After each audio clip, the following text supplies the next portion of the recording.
मेरे एक दोस्त के वालिद साहब कैंसर के मर्ज़ में मुब्तला थे और उनके लिए यहाँ से जो पानी लेके आए उनके रिश्तेदार कि भाई वो करबला से उन्होंने रोज़ा इमाम हुसैन से मस किया हुआ पानी और वो पानी लेके गए और उन्होंने उनको पिला दिया।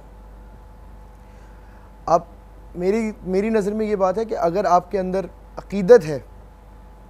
कि आप ये समझ लें कि ये पानी जो है ये शिफा का पानी है क्योंकि ये रोज़ा इमाम हुसैन से मस हुआ है, इस जज्बे के साथ आप कोई भी पानी पी लें ये समझ के कि रोज़ा इमाम हुसैन की ज़रिए से मस हुआ है तो आपका मर्ज़ ख़त्म हो जाएगा। और ये अक़ीदत के अंदर जो पुख्तगी है वो करबला की ज़ियारत लेके आती है। हम अज़ादारी करते हैं और भरपूर करते हैं और चौक में खड़े होकर करते हैं, मातम करते हैं, जंजीर मारते हैं और हर ये एक वर्ड है इंग्लिश का मुझे बहुत पसंद है, प्रोटेस्ट, जिसको जुलूस भी कहते हैं हम लोग, प्रोसेशन भी कहते हैं हम लोग। मैं तो प्रोटेस्ट वर्ड मुझे कहने का बहुत मज़ा आता है क्योंकि मकसद करबला ही मुनाफिकत के चेहरे बेनकाब करना है और हम उन्हीं का तस्करा करके लोगों को समझाते हैं कि हुसैन ने क्या किया करबला।